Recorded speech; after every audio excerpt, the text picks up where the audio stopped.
นั่งอยู่เฮือนเจ้าของก็สิบ่มีความสุขกว่าย่างเว้าเพื่อนคนอยู่ติข่อยว่า อยากกินข้าวก็กินลงไปอยากนอนก็นอนลงไปเป็นอย่างเฮือนเจ้าของนอ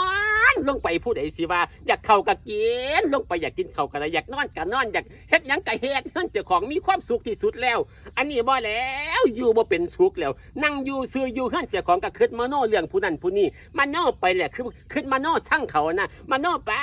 ไปคิดจังซั่นจังซี่แต่งเรื่องแต่งเล่าคิดขึ้นเองสรุปเองว่าเขาเป็นตาสั่งเป็นจังซั่นจังซี่โอ้ยซั่นเด้มโนขึ้นคิดเองขึ้นแล้วก็สรุปขึ้นเองว่าเขาเป็นจังซั่นเป็นจังซี่แล้วก็คิดสร้างเขาเองในบัดเทื่อนี่คิดสร้างเขาแล้วมโนขึ้นแล้วสรุปขึ้นแล้วสรุปเองมโนเองคิดสร้างเขาเองแต่งเรื่องคิดเองเข้าใจเองย่างในบัดเทื่อนี่ไปเว้าเพื่อนเขาในบัดเทื่อนี่ เอาไปจังซั่นแล้วก็ไปเว้าเพื่อนคนไปเว้าเพื่อนเขามองนั่นมองนี่แจนั่นแจนี่อันคิดขึ้นเองเด้ล่ะคิดขึ้นเองว่าเขาเป็นจังซั่นจังซี่คิดขึ้นสร้างเขาเองนะคิดขึ้นเองในหัวใจแล้วก็สร้างเขาแล้วก็ย่างไปเว้าเพื่อนเขาในบัดเทื่อนี่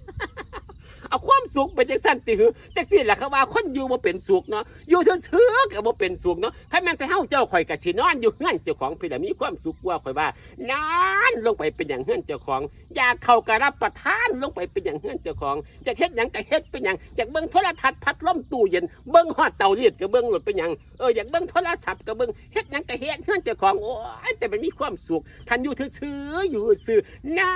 นอยู่เฮือนเจ้าของมีความสุขหลายเด้อข่อยว่าดีกว่าไปเว้าเพื่อนคนพุ่นเนาะ แต่ว่าความสุขก็บ่คือกันดิบางคนความสุขก็อยากเว้าเพื่อนคนความสุขคือมโนคิดขึ้นเองมโนจังสั่นจังซี่คิดว่าเขาเป็นจังสั่นจังซี่แล้วก็มโนไปว่าไปสั่งเขาไปคิดขึ้นเองสรุปเองแล้วก็ไปเว้าเพื่อนเขาสิได้บัดเทื่อนี่อ้าวคือว่ามโนเรื่องความดีความงาม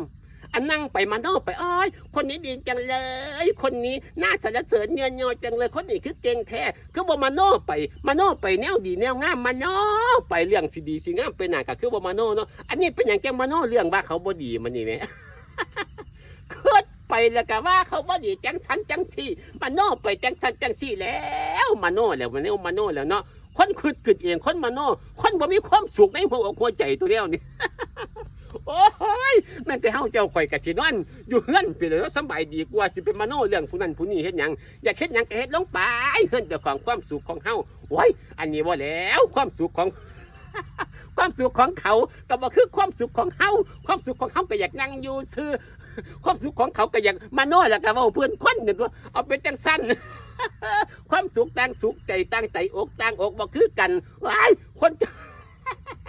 อ่อนซ้อนขึ้นไปขึ้นมาเงือดเนาะ